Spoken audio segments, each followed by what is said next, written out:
हेडलाईन्सचे प्रायोजक आहे NBC bearings, लांब पळण्यासाठी। दिल्लीतील रामलीला मैदानावर आज इंडिया आघाडीची सभा। केजरीवालांच्या ईडी अटकेच्या निषेधार्थ आज दिल्लीत महारॅली।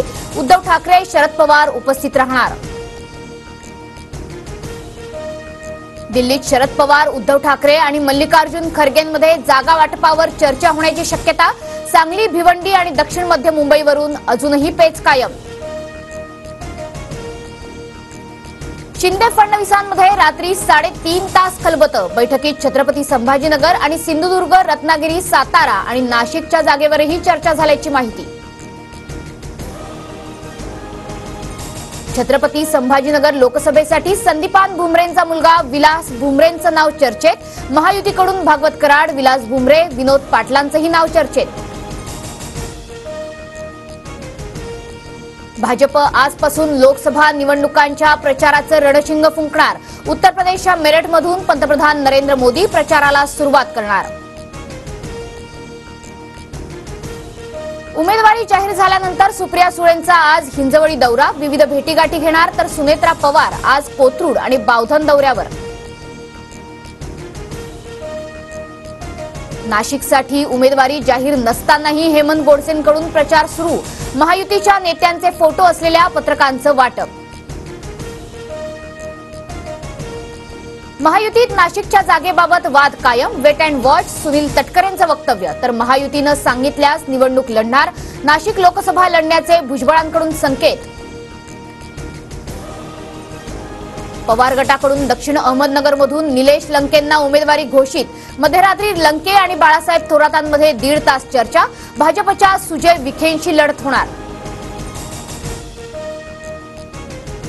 पंतप्रधान नरेंद्र मोदी उद्या मुंबई दौऱ्यावर। आरबीआयच्या 90व्या वर्धापन दिनानिमित्तच्या कार्यक्रमाला मोदी उपस्थित राहणार। महाराष्ट्रातील भाजपच्या सर्व क्लस्टर प्रमुखांची संध्याकाळी 6 वाजता बैठक। उपमुख्यमंत्री फडणवीसांसह चंद्रशेखर बावनकुळेही उपस्थित राहणार। बैठकीत लोकसभा निहाय आढावा घेतला जाणार। बारामती लोकसभेतील मतदारांना बदल हवाय। जनतेनं बारामतीची निवडणूक हाती घेतलीय। उमेदवारीनंतर सुनेत्रा पवारांची प्रतिक्रिया। पवार गटाकडून दिंडोरीतून भास्कर भगरेंना उमेदवारी। भास्कर भगरे आजपासून प्रचार सुरू करणार। भारती पवार विरुद्ध भास्कर भगरे अशी लढत होणार। अजित पवार गटाच्या कोट्यातून परभणीची जागा रासपला। महायुतीच्या महादेव जानकरांची ठाकरे गटाच्या संजय जाधवांशी लढत होणार।